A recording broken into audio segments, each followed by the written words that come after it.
దీని మీద ఏమి రాసిందో చూసి చెప్పమ్మా.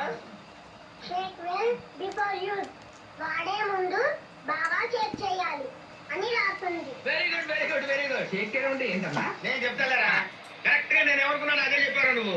చాలా తెలియనుడు నా కొడుకు. ఎలా ముసలాడా ఒకసారిగా చూడు. కొత్తలు కొత్తలాగుంది. చేస్తాను కానీ ఉండు.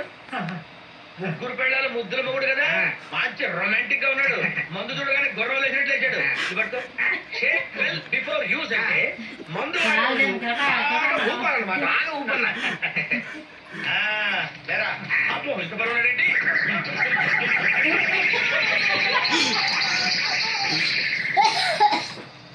అన్నప్పుడు పోతామంటావా? పోయినా లేచి కూర్చుంటాడు.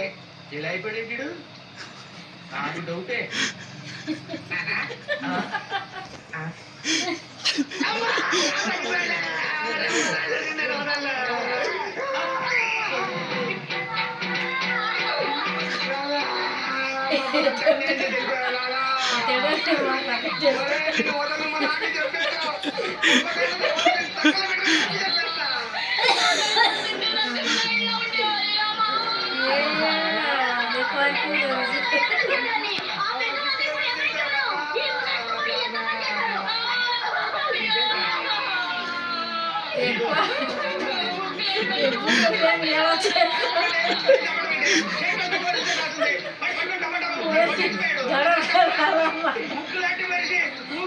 అయ్యో కళ్ళు అది శోకంగా పంటగా పెడతాడు. నన్ను పట్టుకుంటే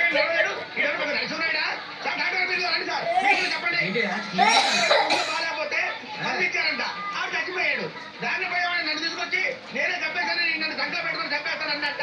నేను మందిస్తే చచ్చిపోయాడు కూడా లేకి డ్యాన్స్ చేస్తాడు. అలాగా అయితే ఇది లేపు. నువ్వు చంపేసి డాక్టర్ మీద పెడతావా నిన్ను? ఆగండి. వాడికి ఏం తెలియదు కూడా ఆన్సైడ్. ఏం చేస్తావు ఎప్పుడు రోజు? ఇంతమంది నన్ను అనుమానించినా నువ్వు ఒక్కదాన్ని అర్థం చేసుకోవాలమ్మా.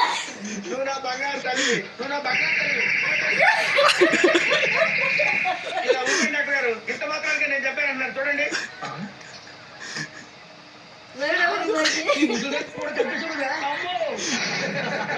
నీకేవాడు మీరు నమ్మారు. షేక్ పిల్లలు రాస్తుంటే ముగ్గురు కాదు మాటలు నాకేం తెలుసు. వాడు పట్టుకొని ఊపేశారు, వాడు చచ్చాడు. మరి చావడేంటి? ఇలాగే 1947 లో ఏం జరిగిందంటే